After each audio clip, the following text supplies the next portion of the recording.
맞죠? 여기 진도?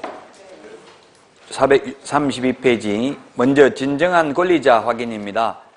남의 물건 팔아먹는지 본인 물건 팔아먹는지 진정한 권리자 확인하는 게 중요한데, 진정한 권리자는 첫 번째 신분증을 봐야 되고요. 그 다음에 두 번째 등기사항증명서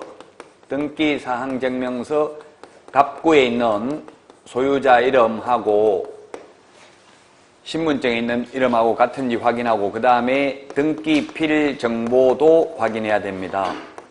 그런데 지금 현업에서는 등기필 정보를 확인하지 않고 있습니다. 현업에서는 잔금 치를 때 등기필 정보를 가지고 오라고 합니다. 그래서 만약 이 등기필 정보를 확인하지 않았을 때 등기권리증, 집문서, 땅문서, 우리 흔히 동네말로 이렇게 부르죠. 등기필 정보를.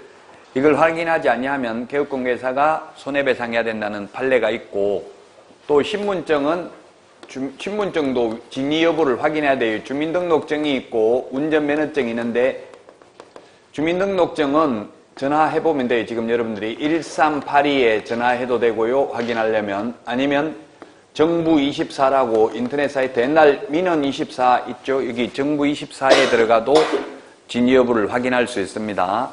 그 다음에 운전면허증은 도로교통공단에 가면 이 운전면허라고 있어요. 이 운전면허. 여기에 들어가서 확인해 볼 수 있습니다. 진위 여부를 반드시 확인해야 됩니다. 운전면허증도 보면 사진이 두 개가 붙어 있죠. 운전면허증에. 조그마한 사진 밑에 보면 아라비아 숫자와 영문 숫자가 있습니다. 거기 입력하면은 진위 여부 확인할 수 있습니다.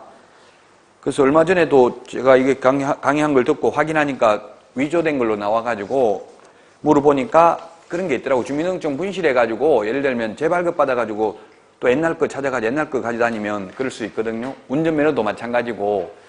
그래서 꼭 만약에 위조된 걸로 나오면 물어봐야 돼. 왜 그런지. 주민등록증 혹시 분실하고 옛날 거 아닙니까? 이렇게 물어보면 되겠죠. 그 다음에 433페이지 2번 행위능력 확인이라고 되어 있는데, 옛날에는 행위무능력자라고 부르던 것을 지금 민법에서는 제한능력자라고 부르고 있죠. 그래서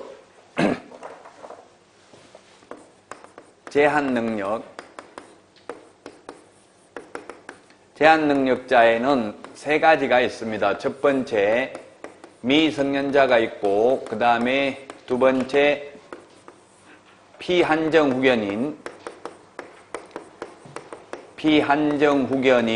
그 다음에 피성년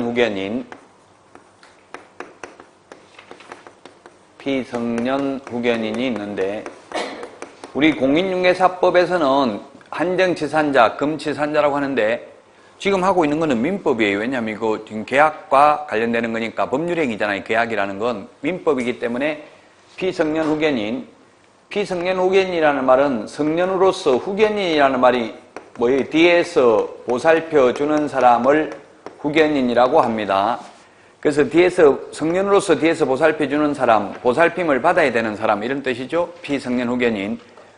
옛날에는 금치산자라고 했습니다. 금치산자라는 말은 아예 재산을 관리하는 것을 완전히 금지하는 자입니다.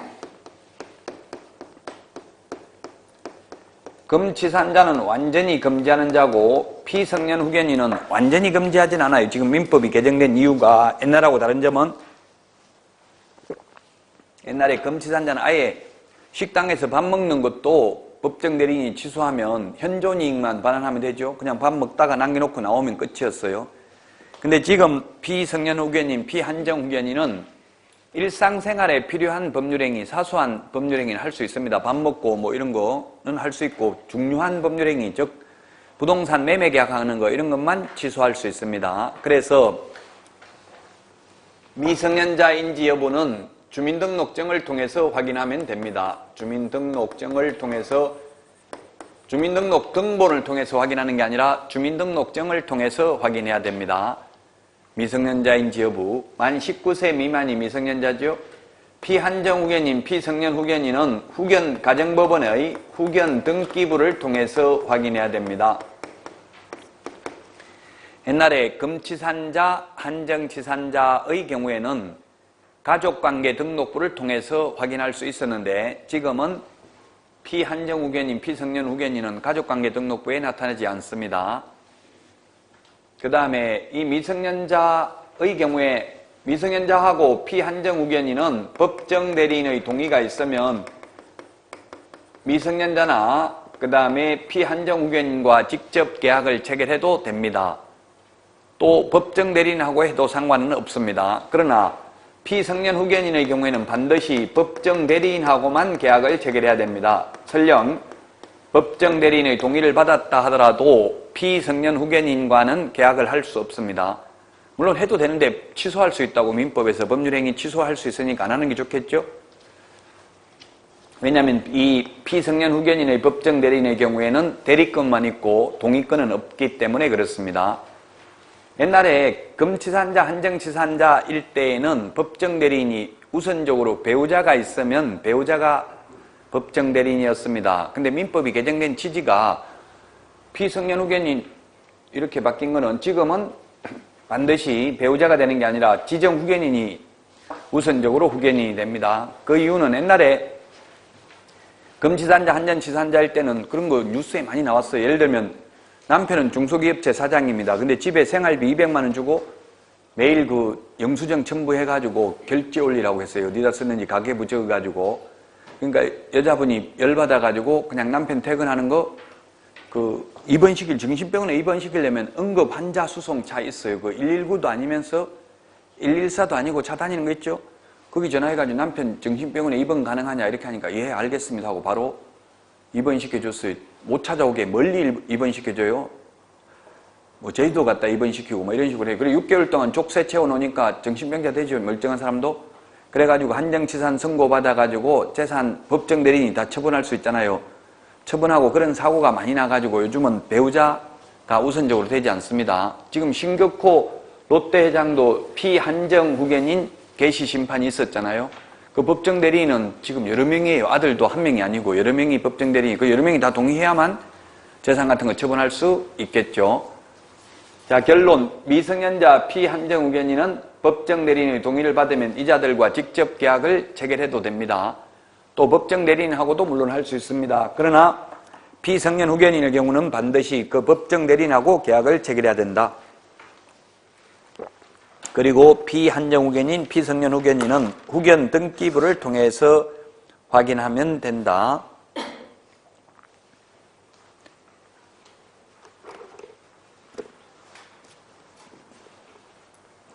우리 434페이지 그 양가로 5번에 보면 미성년자인지는 주민등록증으로 확인이 가능하다. 가족관계 등록부로 피성년 후견인인지 여부, 피한정 후견인인지 여부 확인한다고 했는데 이게 받겠다고요. 지금 확인이 안 된다고요. 가족관계 등록부로는. 여러분들이 직접 동사무소에 가서 물어보세요. 한번. 그 동사무소 직원도 잘 모르긴 하던데 지금은 후견 등기부를 통해서 확인해야 됩니다. 이게 민법이 개정되면서 지금은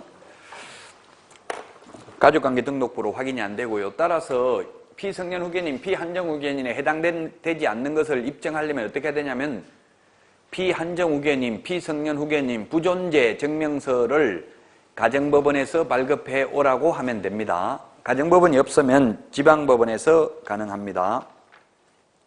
그 다음에 대리권입니다. 일상가사대리가 있는데 435페이지.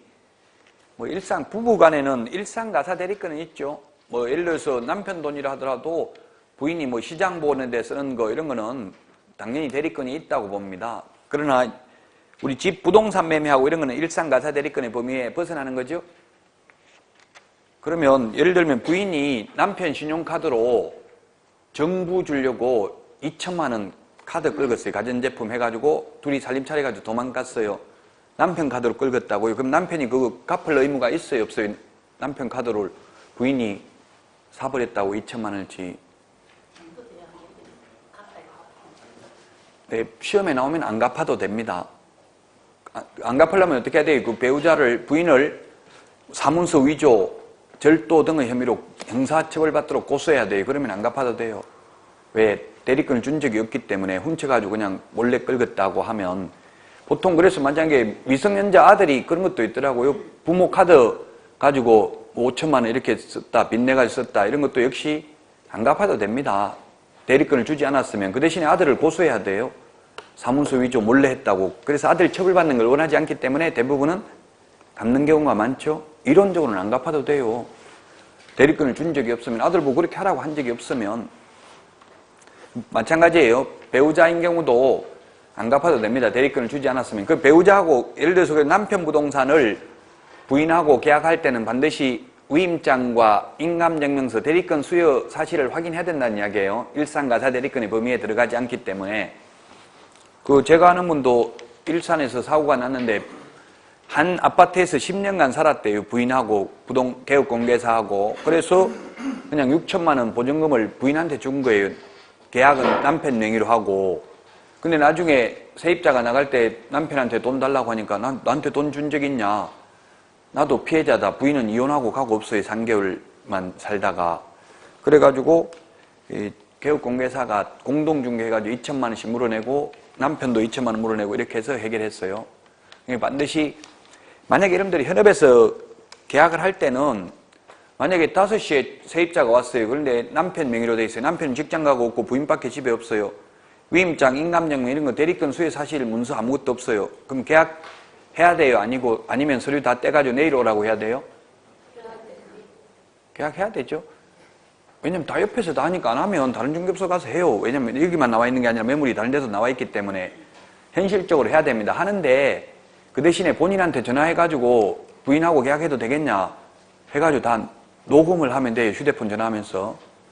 저도 어제 와이프가 어디야 114인가 KT에 전화해가지고 다 녹음하더라고. 무섭더라고. 녹음하는 거 보니까.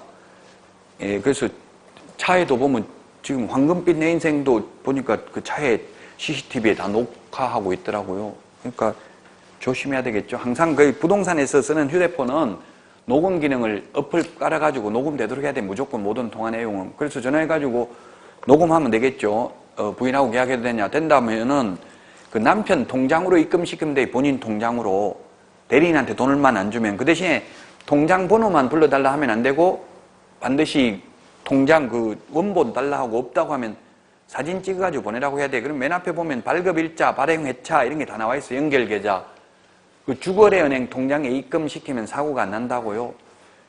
신규 통장, 금방 오늘 만든 통장은 의심해 봐야 돼요. 오늘 만든 통장 가져오면 이건 안 됩니다. 평소 거래하는 통장에 입금하게 돼 있습니다. 이렇게 말하면 되겠죠. 그래서 통장으로 입금시키고 인감증명하고 위임장은 잔금 치를 때 언제 제출하기로 한다, 보완하기로 한다 이렇게 계약서에 적으면 돼요. 그렇게 제출하기로 한다 해놓고 제출 안 했다고 개업공개사 책임은 없어요. 적어만 주면 되니까. 그리고 또 민법에서는 대리권 수여 의사표시, 현명주의잖아요. 현명주의. 의사표시만 나타내면 되는 거지 꼭 인감증명이 있어야 대리권의 효력이 발생하는 건 아니죠. 단지 중개실무상은 나중에 대리권을 준 적이 없다고 하면 입증을 해야 되니까 인감증명하고 위임장을 받아 놓을 뿐입니다. 인감증명도 가급적이면 본인이 발급받는 게 더 바람직하겠죠. 아니면 본인 서명 사실 확인서를 떼오라고 하면 돼요. 그건 본인 하면 못 돼요. 본인 서명 사실 확인서하고 인감증명하고 동일한 효력이 있어요. 인감증명은 대리인이 뗄 수 있잖아요. 그 오른쪽 메뉴에 보면 대리인이 발급받았다, 본인이 발급받았다 나와요. 그 대리인이 발급받으니까 동사무소에서 본인한테 통보해 주더라고요. 발급받았다고. 대리인 누가 발급받았다 이렇게. 저도 아들 걸 제가 발급받았더만 아들한테 통보 갔더라고. 아버지가 몰래라는 말은 아니지만 어쨌든 인감증명 발급받아 갔다 이렇게. 그러니까 발급받았냐고 저한테 묻더라고요. 그래서 이제 하도 사고가 많이 나니까 이렇게 동사무소에서 반드시 통보해야 될 의무는 없어요. 근데 통보할 수 있다 이렇게 돼 있는데 지금 많이 하고 있더라고요. 대리인이 발급받아 가면. 현실적으로는 사고 많이 납니다. 이거 주로 배우자한테 주가지고 사고가 많이 나요. 본인 통장으로 입금시키면 나중에 대리권 안 줬다 말하기는 어렵잖아요. 돈도 들어왔고 그렇게 된다면. 그 다음에 436페이지 그 양가로 3번 대표권인데 법인인 경우에는 대표자 처분은 권한을 확인해야 되는데 법인격 유무, 진정한 대표자인지 여부, 대표자가 처분 권한이 있는지 여부는 법인 등기 사항 증명서로 확인한다. 법인과 계약 체결할 때는 대표자는 대표자 개인 지위가 아닌 법인의 대표자 지위에서 계약을 체결하여야 한다. 따라서 계약서에 무슨 주식회사 대표이사 홍길동이라고 서명하게 하여야 한다. 저도 법인을 중개해봤는데 저는 매수인이 법인이었어요. 그래서 그냥 사업자 등록증만 보고 거기 사업자 등록증에 기재되어 있는 사업자 등록 번호만 적고 계약을 했는데 원칙적으로는 이 법인 등기사항 증명서하고 법인의 정관도 확인해야 돼요. 왜냐면 정관에 또 대표권을 제한했거나 이런 정관에 무슨 내용이 있을 수 있으니까 특히 매도인인 경우를 더 확인을 잘 해야 되죠. 매수인인 경우는 사기칠 가능성이 없잖아요. 돈 내놓고 사기치는 경우는 드물죠. 그래서 매도인이 더 사기칠 가능성이 많기 때문에 확인을 잘 해야 된다. 436페이지 공동소유입니다. 지금 실무기 때문에 전 과목이 다 나오는데 이 공동소유는 민법에서는 반드시 출제될 겁니다. 그러나 공인중개사법에는 뭐 반드시 나온다고 단정할 수는 없습니다. 나올 수도 있습니다. 민법에서 소유 형태가 보면은 단독 소유가 있고 공동 소유가 있다. 그 다음에 공동 소유에는 다시 공유, 합유, 총유가 있다. 사법고시 시험에 법인이 소유하는 형태가 단독, 공유, 합유, 총유 무엇에 해당되는가 나온 적이 있어요. 어디에 해당돼요? 법인이 소유하면. 법인이 소유하는 것은 총유다, 단독 소유다. 답은?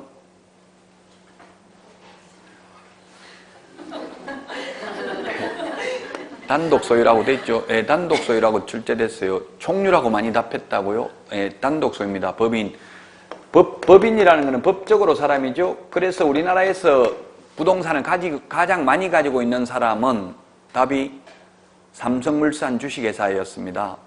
가장 많이 가지고 있다고 부동산 사람이 법인이라고 법인 단독 소유입니다. 뭐 여수 같은 데 이런 데 엄청나게 많이 가지고 있더라고요. 임야가 이제 면적이 넓겠죠. 임야 이런 걸 많이 가지고 있으니까. 그 다음에 공유는 주로 부부 공동명의로 등기하는 게 공유입니다.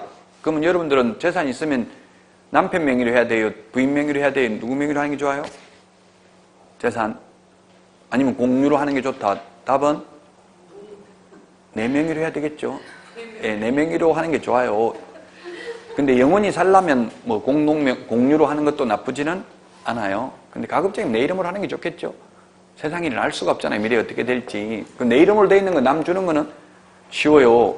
근데 남의 이름으로 돼 있는 거 빼앗아 오는 건 엄청나게 힘들어요. 지금 얼마 전에 부부가 이혼을 했어요. 이혼하고 재산 분할은 천천히 하기로 했어요. 근데 다 남편 명의로 돼 있더라고요. 근데 그 남편이 갑자기 죽어버렸어요. 그러니까 이제 골치 아픈 거예요. 그럼 죽으니까 상속은 이미 이혼하고 없기 때문에 이제 그 부모하고 자식이 있으면 자식이 되겠죠? 자식도 없나 보더라고요. 부모한테로 다 상속이 되나 보더라고요. 그 부인이 그 재산 분할 청구하려는데 굉장히 힘들다고요. 이미 분할 안 한 상태에서 이혼을 했기 때문에. 그래서 내 이름으로 하는 게 좋다고 일단은.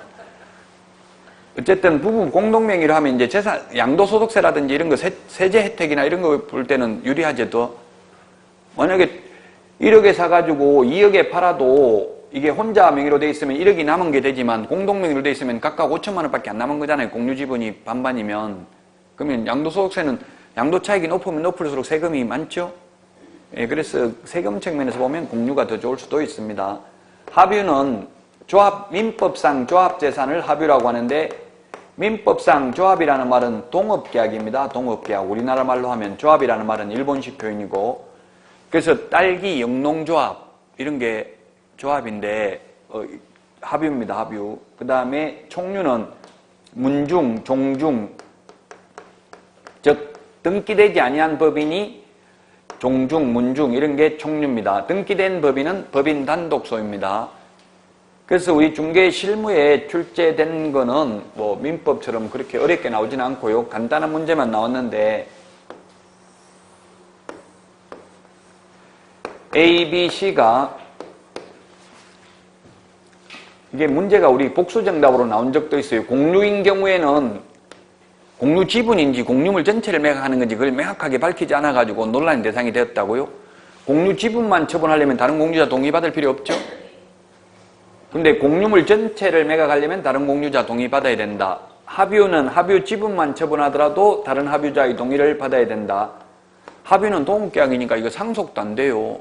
상속이 되면 딸기 농사 짓고 있는데 서울에 있는 자식이 나는 농사 못 짓겠다 하면 그 조합 해체해야 되잖아요. 동업계약. 그래서 상속도 안 되잖아요. 그 다음에 총류인 경우는 지분이 없기 때문에 사원총회 결의가 있어야 됩니다. 공유물 관리는 지분의 과반수로서 가능하죠. 민법에서 자세한 내용은 하게 될 겁니다. 그래서 437페이지 공동소유 박스에 정리를 해놨고요. 그 다음에 5번 계약금입니다. 계약금 양가로 3번 계약금의 교부는 뭐 통상적으로 계약 성립과 동시에 계약금을 교부합니다. 그 다음에 계약금의 성질을 보면 438페이지 정약금으로서의 계약금이 있고 양가로 5번 해약금, 위약금 이 세 가지 성질이 있는데 특약이 없으면 5번에 해약금으로 추정합니다. 해약금으로 추정한다. 그리고 계약금은 통상 10%를 지급하는 게 관행이다. 우리나라에서는. 그래서 만약에 과도한 계약금을 지급하게 되면 50%를 지급했다면 만약에 매매 대금이 1억인데 5천만 원 계약금을 지급했다면 1천만 원은 계약금이고 4천만 원은 중도금으로 본다는 게 판례입니다. 따라서 계약금만 지불된 상태라 하더라도 계약을 해지할 수가 없습니다. 또 우리 중개실무의 시험에 매매 대금은 계약금, 중도금, 잔금으로 나누어서 지급하여야 한다 이런 지문이 나온 적이 있습니다. X죠. 일시불로 다 주고 사도 상관없잖아요. 그리고 현업에서 제가 중개업을 해보니까 매매는 계약금, 중도금, 잔금을 지급하는데 임대차는 보통 계약금 걸고 바로 잔금 치르는 경우도 많이 있더라고요. 금액이 많지 않는 경우. 근데 가급적이면 중도금을 지급하도록 하는 게 바람직하죠. 왜냐하면 중도금을 지급해야 계약을 깰 수가 없잖아요. 만약에 중도금 지급하는 게 번거로우면 그냥 계약금 내다가 계약금 1,000만 원 주면서 500만 원은 계약금이고 500만 원 중도금으로 하기로 한다 이렇게 적으면 돼요. 계약서에. 그러면 중도금이 지급됐기 때문에 계약을 해지할 수 없겠죠. 또 개업공개사 입장에서는 계약이 깨지면 중개보수 받기가 힘들어요. 이론적으로는 뭐 계약이 깨져도 개업공개사가 계약을 성사시키는데 기여를 했다면 그 기여분만큼은 중개보수를 받을 수 있다는 게 판례이지만 그 기여했다는 걸 입증하기도 힘들고 또 거래 당사자들끼리 몰래 계약했다는 것도 찾아내기도 힘들죠. 그래서 가급적이면 계약이 안 깨지도록 하는 게 바람직합니다. 그리고 계약금이 지금 서울에서 실제 있었던 일인데 얼마 전에 10억인데 계약금을 1억이라고 했습니다. 아파트를 계약금 1억이라고 했고 근데 1억씩 가지고 다니는 사람 없잖아요. 잘 계약할 때. 보통 1억씩은 잘 안 가지고 다닙니다. 그래서 지금 가지고 있는 돈 1,000만 원만 주고 내일 아침에 통장에 9천만 원은 입금시키기로 한다. 계약서에는 계약금 1억, 중도금을 얼마 뭐 4억, 나머지 잔금 5억 이런 식으로 적었어요. 그랬는데 왠지 항상 그래 부동산 거래 해보면 팔면 싸게 판 것 같고 살 때는 비싸게 산 것 같고 항상 후회되죠. 늘 아쉬움이 남아요. 그러니까 이분도 팔고 나니까 왠지 싸게 판 것 같아가지고 옆에 중개업소 3군데 내놨거든요. 팔려고. 다른 중개업소 가서 1억에 팔았는데 이렇게 하니까 속았네. 나한테 했으면 11억 받아줄 건데 이렇게 이야기한 거예요. 저도 중개업 하니까 옆에서 많이 묻더라고. 이거 팔았는데 잘 팔았냐 물으면 가슴 아프지만 내가 중개 못해서 그래도 잘 팔았습니다. 저는 그렇게 말하거든요. 근데 11억 준다고 하니까 또 한 군데 더 가보는 거예요. 그 말이 맞는지.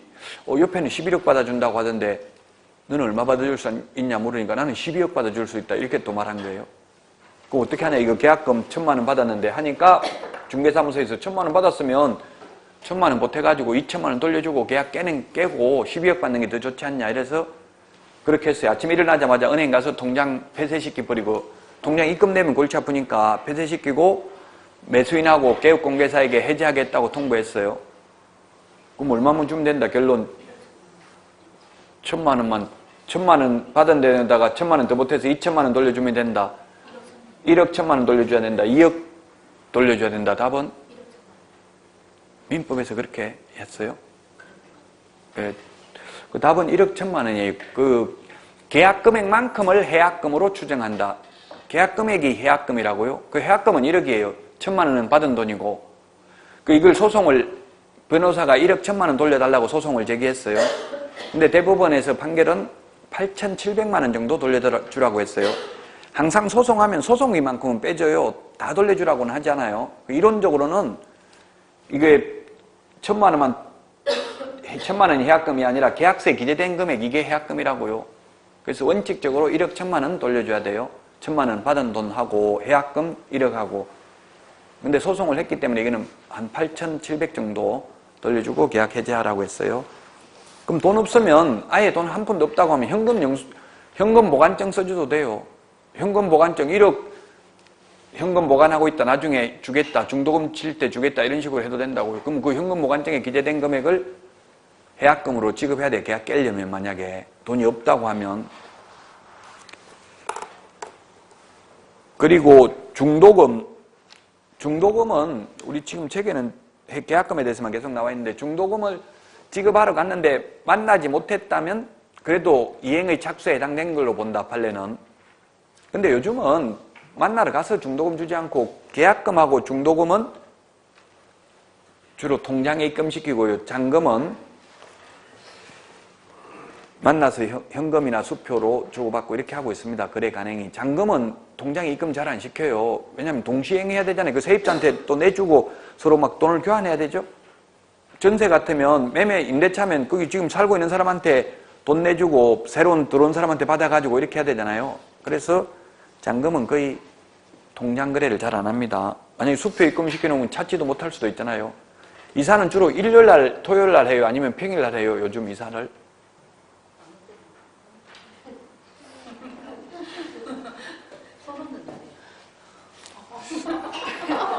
예, 손 없는 날은 이사하기 좋은 날 해가지고 중개사무소 달리게 보면 다 체크돼 있어요. 그게 이사하기 좋은 날이 열흘에 한 번씩 있는가 그렇더라고요. 예, 그래서 한 달에 한 10번 가까이 있는 것 같은데 8번인가 많이 있더라고요. 저는 이사하기 안 좋은 날만 이사해봐가지고 이사하기 좋은 날, 왜냐면 이사하기 좋은 날은 비싸요. 한 20만 원씩 더 달라고 그래요. 이사 좋은 날은. 그럼 요즘은 일요일, 토요일이 비싸겠어요? 평일이 비싸겠어요? 이사비가? 둘 다 손 없다고 보고 답은 평일이 비쌉니다. 토요일, 일요일 날 이사하는 사람 없어요. 요즘은 거의 없어요. 왜냐면 금액이 억 단위가 넘어가는 큰 금액이 그래야 되는데 은행에 거래할 수, 은행에 통장 뭐 잘못되면 은행이 찾거나 뭐 어떻게 해야 되는데 일요일, 토요일이면 돈 찾거나 할 수가 없잖아요. 토요일, 일요일이면 뭐 현금 지급기 가지고 1억 언제 찾고 있겠어요? 하루 종일 해도 못 찾는데 또 잘못하면 현금카드 이런 거는 현금으로 현금 인출기로 찾으면 한도가 있고 그렇더라고. 잘못하면 못 찾아요. 많은 금액을. 은행 문 열어놔야 되고요. 또 만약에 매매면은 바로 등기 신청해야 되잖아. 그냥 잔금 치는 날 바로 일요일 날 토요일 날 하면 그날 등기 신청도 못 하잖아요. 등기 신청하면 등기소에서 바로 접수했다고 그거는 바로 뜨더라고요. 등기부에 신청하고 나니까 몇 시간 지나니까 바로 접수는 됐다고 뜨더라고요. 그래서 요즘은 평일날 이사합니다. 현실적으로. 토요일, 일요일 날은 거의 안 해요. 저도 20년 전에 일요일 날 해봤어요. 그때는 토요일도 근무하고 이런 시절에 일요일 날 하니까 주인이 돈 없다. 내일 통장에 찾아줄게. 일단 이사 나가라 이러더라고요. 그래서 제가 그럼 지금부터 동시행 항명권을 행사하겠다 이러니까 그건 뭔데 묻더라고요. 돈 안 내주면 못 나가겠다. 짐 다 풀겠다. 그럼 나중에 이사비까지 다시 줘야 된다 이랬더니만 어디서 구해가지고 주더라고요. 골치 아픈 게 일요일 나가면 돈 없다. 일단 나가라. 내일 은행 문 열면 찾아줄게. 이렇게 할 수도 있어요. 그럼 나가고 나면 받아내기 쉽지 않잖아요. 그거 나가고 나서는 안 주면 이론적으로야 받을 수 있지만 안 주는 거 받기 쉽지 않거든요. 그 다음에 439페이지 6번 담보 책임입니다. 매도인 담보 책임. 이것도 제가 현업에서 해보니까 이게 문제가 아파트 같은 경우는 그래도 다 보고 집을 보고 다 계약을 하잖아요. 근데 다가구 통매매 하니까 다가구면 방이 19세대 이하가 거주하도록 되어 있을 것 이렇게 되어 있잖아요. 건축법에는. 그렇지만 현실적으로는 불법 대수선을 해가지고 방을 막 쪼개가지고 많이 늘려놓을 수도 있어요. 그 건축물 내장상하고 다르게. 그럼 한 20개 정도 된다고 보고 그걸 매매할 때 보니까 20개 방을 동시에 다 보고 계약할 수가 없더라고요.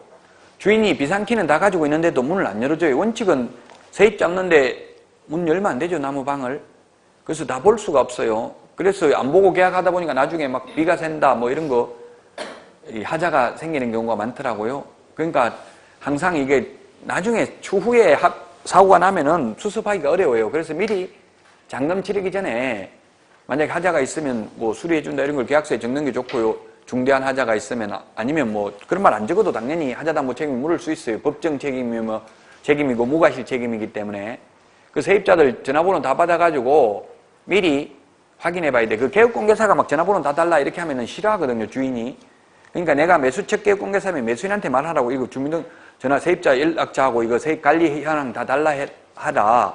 우리가 말하기는 좀 어렵다. 이러면 매수인이 나를 위해 주나 보다 싶어가지고 나중에 중개보수 줄 때도 잘 줘요. 그러니까 그런 걸 미리 인적사항하고 관리 내역을 받아가지고 월세 연체된 거 있냐 없냐 이런 거 다 미리 확인해가지고 잔금 치르기 전에 하면은 좀 사고가 덜 나겠죠.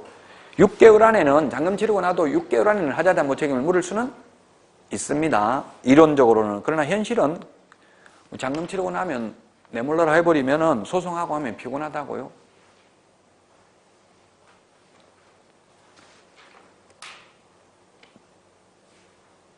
이 정도만 보고 넘어가겠습니다. 우리 지금 뭐 책에는 443에 보면은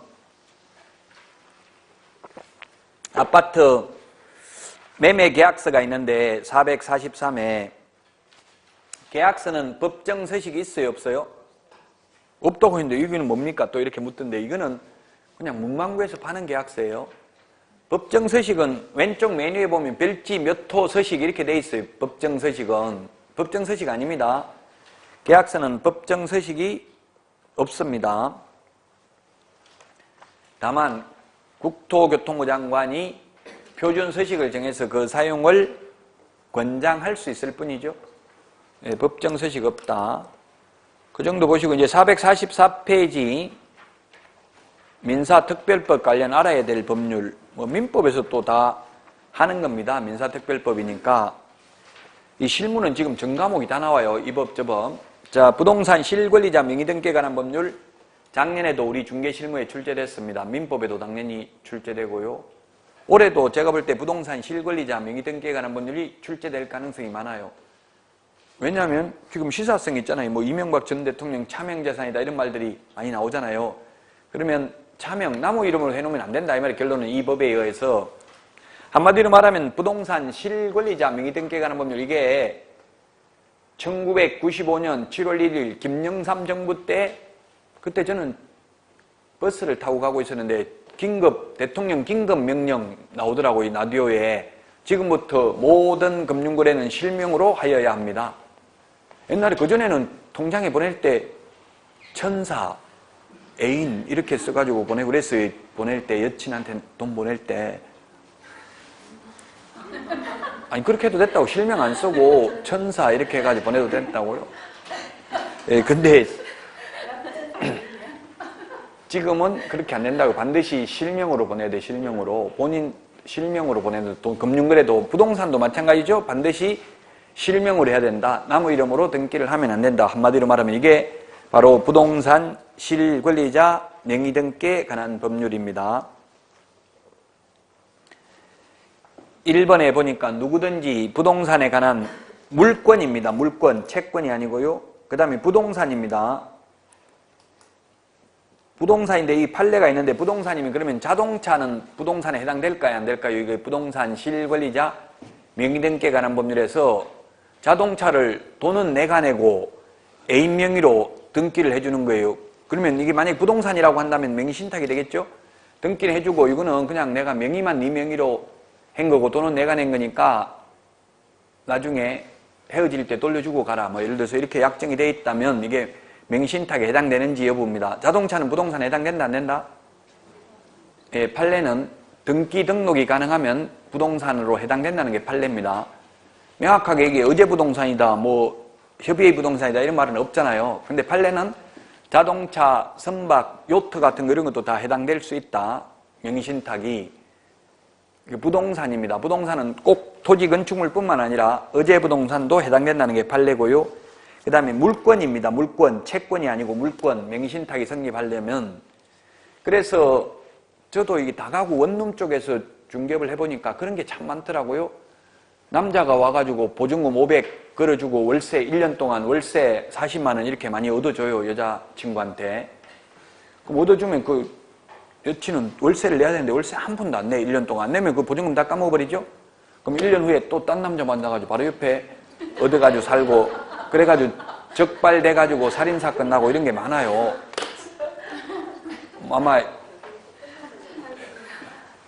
지금 다가구가 우리나라에 가장 많은 데가 오산시, 경기도 오산시, 월동, 시흥시, 정왕동 이런 데인데 그게 아마 인터넷에 시흥, 정왕동 살인사건, 걸동 살인사건 이런 거 치보면 그런 게 많이 나와요.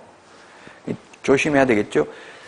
예, 그래서 임차권을 만약에 임차권 등기를 애인 명의로 해주고 돈은 내가 내더라도 이거는 실명법 위반이 아닙니다. 왜? 임차권은 채권이니까.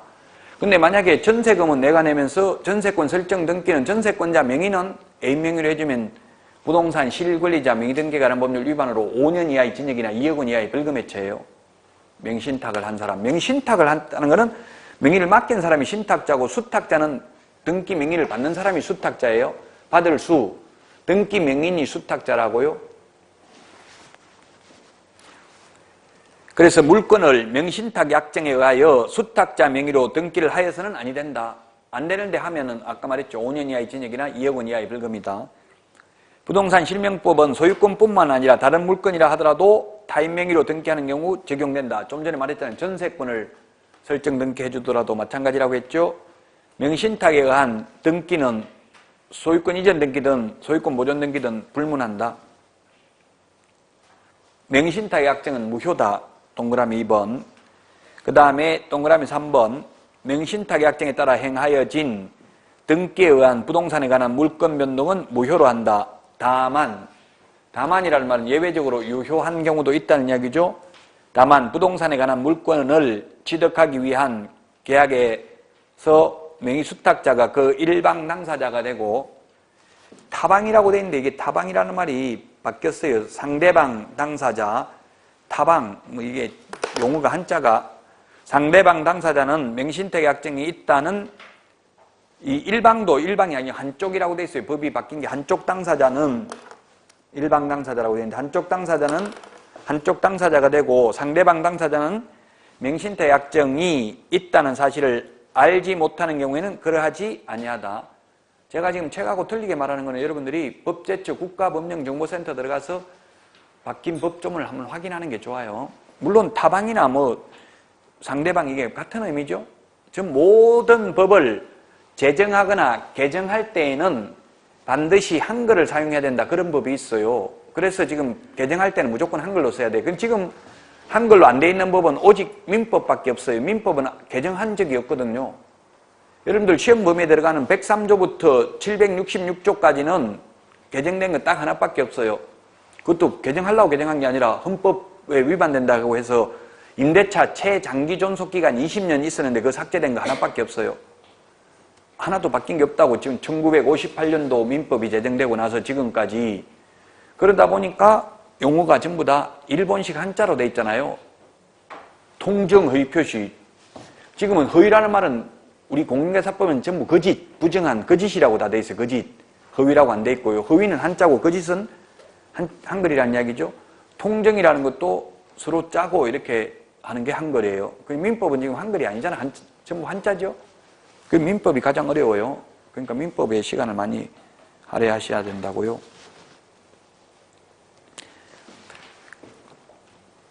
즉 매도인이 선의인 경우 명신탁 약정은 무효이지만 물권 변동 효력은 유효가 된다. 조금 이따 다시 이 부분을 설명드리도록 하겠습니다. 그 다음에 4번 명신탁 약정 및 물권 변동의 무효는 제3자에게 대항하지 못한다. 아무 말 없이 제3자라고 했으니까 악의의 제3자든 선의의 제3자든 다 포함한다 이 말이죠. 선의의 제3자에게 대항하지 못한다 이런 말이 없기 때문에 악의의 제3자에게도 대항하지 못합니다. 민법에서 악이라고 하면 알고 있으면 악이죠. 처음 법을 공부하는 사람은 악이라고 하니까 나쁜 마음을 먹은 게 악이고 선이라고 하니까 착한 마음을 먹은 게 선이다 이렇게 생각하는데 알면 악입니다. 그래서 우리 옛날에 어른들이 알면 다친다 이런 말 했잖아요. 많은 걸 알려고 하면 안 돼요. 현업에 나가서. 그냥 등기 명인하고 계약을 해야 되지. 그 등기 명인이 아니고 진정한 소유자가 있다는 걸 알면은 그때부터는 이제 머리 아픈 거예요. 시험에 나오면 어떻게 해야 돼? 등기 명인하고 진정한 소유자가 다른 경우는 누구하고 계약해야 된다? 시험에 나오면 진정한 소유자하고 계약해야 돼. 그러니까 현업에서는 모르면 되죠. 진정한 소유자가 따로 있다는 걸. 예를 들어서 도곡동 땅이 뭐 MB 이름으로 안 돼 있으면 그냥 등기 명인이 소유자라고 생각하고 계약하면 돼요. 이거 혹시 다른 사람이 소유자가 아닌가 알아버리면 그때부터는 복잡해지죠. 알면 진정한 소유자 명의로 등기를 이전해가지고 계약해야 되거든요.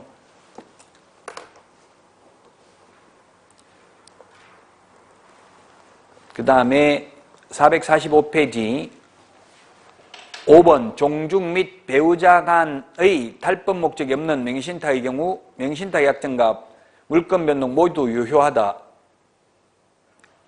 종중, 배우자, 종교단체까지 새로 신설됐습니다. 종교단체. 종중, 배우자, 종교단체 다 마찬가지입니다. 우리나라에서 이 명의신탁이 유래한 게 언제냐면 1920년대 일제시대 때 유래를 했습니다. 옛날에 1920년, 10년대까지만 해도 우리나라는 제가 볼 때는 중앙집권국가가 아니고 부족국가였다고 저는 생각해요. 물론 역사시험에 나오면 강력한 중앙집권국가라고 해야 되겠지만 왜냐하면 제가 어릴 때만 해도 옛날에는 문중, 종중 어른들 갓쓰고 문중의 어른들이 말 안 들으면 호죽에서 파내겠다, 막 문중에서 파내겠다 이러면 무수하고 그랬어요. 왜냐하면 그때는 모든 재산을 우리나라는 1910년대까지만 해도 문중, 종중이 가지고 있었다고 모든 재산을. 그랬는데 일제시대 때 이게 민족혼을 말살하기 위해서 문중을 파괴하기 위해서 아예 등기제도라는 걸 만들어버렸습니다. 일제시대 때. 그래가지고 모든 부동산을 등기하게 만들었어요. 우리 조선시대 때만 해도 등기제도가 없었어요. 우리나라는. 그래서 한 명의 이런 드라마 보면 뭐예요? 그냥 집문서, 땅문서만 주면 그 상납하면 그 끝이에요. 물권 변동 효력이 일어났어요. 근데 등기제도라는 걸 만들어가지고 모든 부동산 등기해라. 안 하면 국가에서 몰수하겠다. 소유자 없는 걸로 보고 이렇게 한 거예요. 하라면 다 해요, 안 해요? 모든 거 돈 준다고 어디 모이라고 하면 다 모이진 않죠, 항상. 그러니까 거의 반 이상이 등기를 안 한 거예요, 사실은. 그래서 다 뺏겼죠. 일제가 전부 다 몰수한 거죠. 자기 주인 없다고 보고. 그리고 등기를 하게 하면서 지금은 문중 이름으로 민법에서 등기가 가능한데 그 당시는 자연인 이름으로만 등기가 가능하도록 했어요. 개인 이름으로만. 근데 문중에 전부 문중재산인데 이걸 개인 이름으로 등기하라고 하니까 어떻게 했어요? 전부 장손 앞으로 명의신탁을 했다고요? 장손 앞으로 등기를 다 했다고요? 지금 우리 집이라고 하니까 좀 이상한데 지금 형님 이름으로 저도 등기돼 있거든요. 옛날 조상들 땅들이 다 형님 앞으로 등기돼 있는데 지금은 형님하고 문중 어른들하고 사이 엄청나게 안 좋아요. 문중 어른들이 이제 지금은 문중 이름으로 등기 다 가능하니까 문중 땅이니까 문중 이름으로 명의를 돌려야 되는 거 아니냐 이렇게 하니까 형님 뭐 그렇게 필요했냐 이때까지 계속 장남 앞으로 계속 해왔는데 그냥 있으면 되지 뭐 내가 팔아먹는 것도 아닌데 이렇게 이야기하더라고요. 그러니까 문중 어른들이 저보고 너 법을 공부했으니까 너는 어떻게 생각하니 말해봐라 이러길래 저는 모릅니다. 관심도 없고 이렇게 했어요. 그 형님 편들 수도 없고 누구 편들기가 애매하잖아요. 그러니까 집안이 풍비박산 나는 거예요. 그러니까 맨날 모이면 싸움만 하고 명절에 재산 때문에 그렇게 됐다고. 우리 집안뿐만 아니라 모든 집안이 다 그렇게 된 거예요. 그래서 저는 가지도 않아요. 그 싸움하러 갈 필요도 없잖아요. 그게 명의신탁의 유래, 우리나라 유래입니다. 종중 명의신탁에서 유래했고요. 그리고 최근에는 이제 또 전부 다 남편 앞으로 했었잖아요. 한 몇십 년 전까지만 해도 남편 앞에 명의신탁을 했다가 최근에는 전부 다 부동산을 해보니까 남편 명의로 돼 있는 거 팔고 다시 살 때는 전부 여자 이름으로 다 사더라고요. 그래서 아마 한 20년 후에는 전부 남자들은 알거지 돼가지고 지금 노숙자로 전락할 가능성이 굉장히 많아요. 수원역에 가보면 노숙자 중에 여자 딱 한 명 있어요. 근데 엄청나게 인기 있어요. 여자들은 노숙자라도. 남자들이 막 서로 술 사다가 받아주고 이러니까 막 집어 던지더라고. 네가 주는 건 안 처먹어 하면서 막 던져버리고 이러더라고요. 예, 그 여자분이 최고 좋은 자리에서 잠도 자요. 노숙자들도.